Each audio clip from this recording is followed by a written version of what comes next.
Good morning বন্ধুরা, তোমরা সবাই কেমন আছো? আশা করছি তোমরা সবাই ভালোই আছো। আর আমিও কিন্তু ভালো আছি। আর আজকে ওয়েদারও কালকের মতো সেই রকমই, মানে বাজে একটা ওয়েদার হয়েছে। ছেলে দেখো এখনো ঘুমোচ্ছে, ওকে ঘুম থেকে তুলবো। তোমাদের সাথে কথা বলতে বলতে এই কাজটা করবো বলেই আজকে কথা বলছি।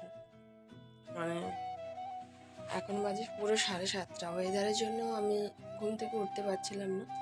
তারপরে এই যে ঘুম থেকে উঠেছি, সবে জল গরম করতে ওখানে বসিয়েছি, কারণ সকাল সকাল ঘুম থেকে ওঠার পর ঠান্ডা জল খেতে না ভালো লাগে না। আমার কেন, আমার ছেলের কেন, ঠান্ডা জলটা খেতে ভালো লাগে না।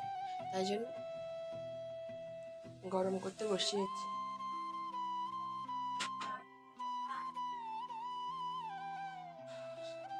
যা বাড়িতে এসছে যে এরকমই ওয়েদার হয়ে আছে। আমি যখনই মানে 1.5 বছর 2 বছরে মানে পরটা বাড়িতে এলাম, মানে সরি 1.5 বছর না, যখন অ্যাক্সিডেন্টের পর থেকেই যখনই বাড়িতে আসতাম এখানে, তখনই এরকম ওয়েদার একটা হয়ে থাকতাম, ভালো লাগতো।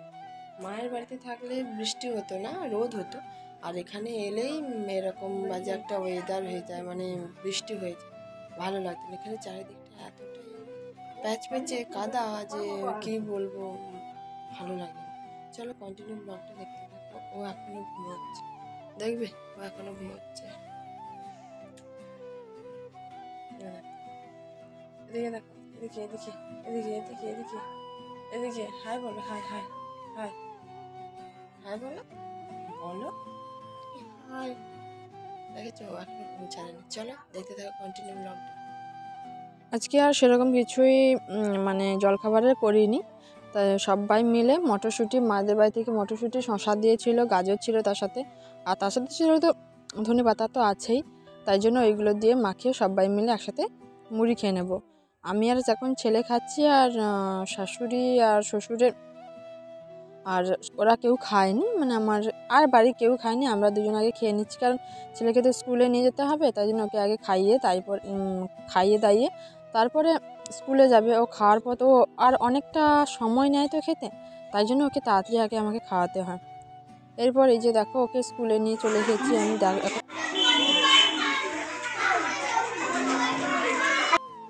খাওয়া দাওয়া শেষ করার পর তারপরে মানে সরি, খাওয়া দাওয়া নয়, জল খাওয়া তো খাওয়ার পর ভেবেছিলাম ছেলেকে আজকে স্কুলে নিয়ে যাব না, কিন্তু ওকে স্কুলে নিয়ে গিয়েছিলাম।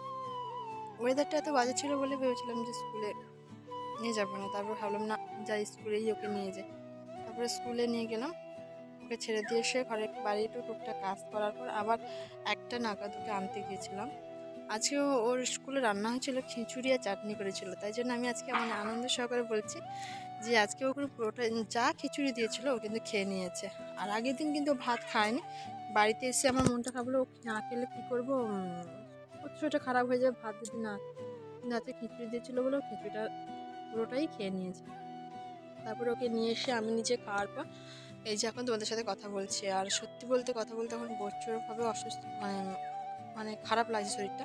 কারণ আমি তো সত্যি শাড়ি পরে সেরকমভাবে অনেকক্ষণ থাকতে পারি না, অনেকক্ষণ কেন বেশিক্ষণ আমি থাকতে পারি না। আমার খুব কষ্ট হয়, তাই জন্য স্কুলে যাই যখন তখনই শাড়ি পরে যাই। তার একটাই কারণ যে স্কুল তো একটা শিক্ষণীয় জিনিস, মানে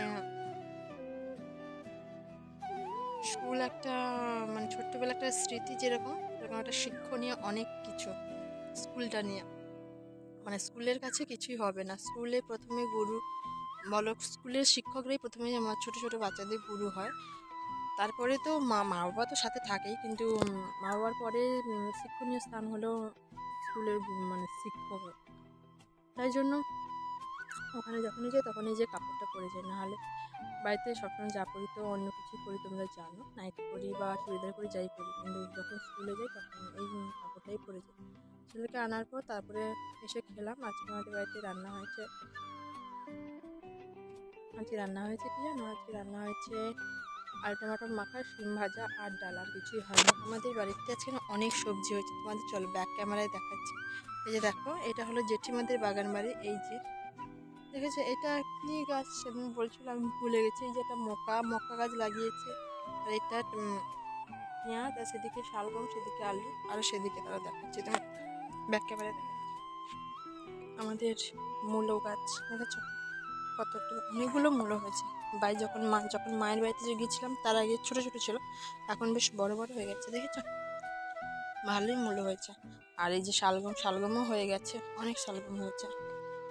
ওদিকে আছে টমেটো গাছ, আর ওদিকে আছে ধনে পাতা, ওই জুম করে দেখাচ্ছে দাঁড়া, ওদিকে ধনে পাতা, আর ওদিকে বেগুন, ওদিকে উচ্ছে গাছ, ঠিক আছে, সব গাছ হয়ে গেছে। এদিকে বিম কড়াই গাছ, সব গাছ। আমাদের এখানে বাগানটা দেখলে না খুব সুন্দর লাগে দেখতে, জানো। আর এখানে এলে না একটা আলাদা রকম ফিলিংস আছে, মানে বেশ মনটা ভালো হয়ে যায়। আর সবুজ পৃথিবী দেখতে কার না ভালো লাগে বলো, বিশেষ করে আমার তো ভালোই লাগে। চলো ব্লগটা কন্টিনিউ দেখতে থাকো। ছেলেকে যাই, বাড়িতে গিয়ে আবার কথা বলছি। ঘুম থেকে ওঠার পর একটা কাজের কথা হঠাৎ মনে পড়ে গেল। সেটা হলো কী কাজ? এই যে দেখো, এই টেডি বিয়ারগুলো, এই পুতুল আর এই ডগ টেডি বিয়ারটা না এই হয়ে গিয়েছিলো, মানে সব ছিঁড়ে গিয়েছিলো। আর এই সব জিনিস তো ঘরে হাতে সেলাই করে নেওয়াও ভালো, তাই জন্য আমি আর টেলারিংয়ে দিলাম না।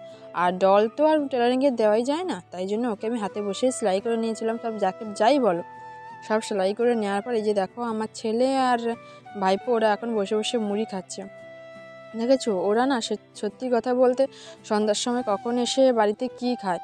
আমার ছেলে ওকে স্কুল থেকে আসার পর সেরকম কিছুই খায় না, ওকে আর খাওয়ানোই যায় না।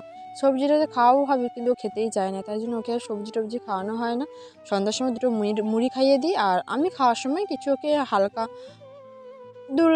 বেশি কিছু খাওয়াই না, অল্প কিছু খাইয়ে দিই, আর তারপরে সন্ধ্যার সময় মুড়িটা খেয়ে নেয়। মুড়ি খাওয়ার পর সবাই ভাত।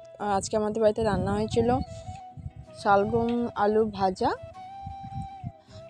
ওকে কেউ শালগমও বলে, আবার কেউ ওলকপিও বলে, জানি না ওকে ভালো ভাষার কি আছে আমি জানি না, যেটা জানলাম সেটাই বললাম।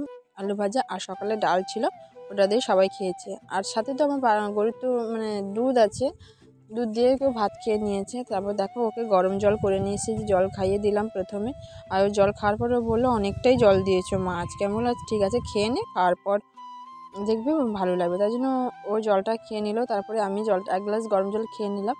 আর গরম জলটা খাওয়া না, শীতকালে একটা গরম জল খেলে না খুব ভালোই লাগে। শীতকালে এই অবস্থা দিয়ে ঠান্ডা জল কেউ খাও না, দাঁতটা যেন না, দাঁতটা কীরকম একটা হয়। তাই জন্য সবাই মিলে, আমার শাশুড়ি মা যা সবাই এই গরম জলই খায়, শ্বশুর সবাই গরম জলটাই খায়। তারপর দেখো ছেলে বলছে মা আমি লুকিয়ে যাচ্ছি, তুমি খোঁজো। তারপর ঠিক আছে তুমি লুকো। ওই দেখো লেপের ভিতরেই লুকিয়ে যাচ্ছে কীরকমভাবে। ওকে বললাম ঠিক আছে তুমি লুকিয়ে যাও, আমি খুঁজছি তোমাকে। ও না কথা শোনে না, আর এভাবে ঢুকলে কি আর খোঁজা যায় বলো?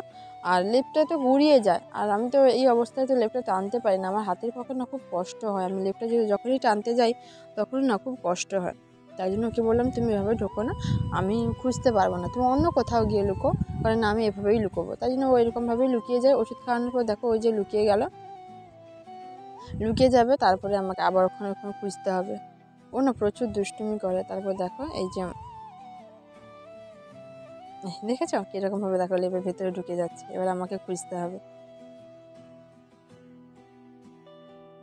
তাই যখন আমি বললাম আচ্ছা আমার নয়নকে, ওকে বলতে হবে যে আমার নয়নকে কেউ দেখেছো গো, এই আমি বলছি নয়নকে কেউ দেখেছো গো, ওইটা বললে খুব আনন্দ হয়। দেখো খুলতে পারছি না, তখন বিরক্তি, তুমি বেরো।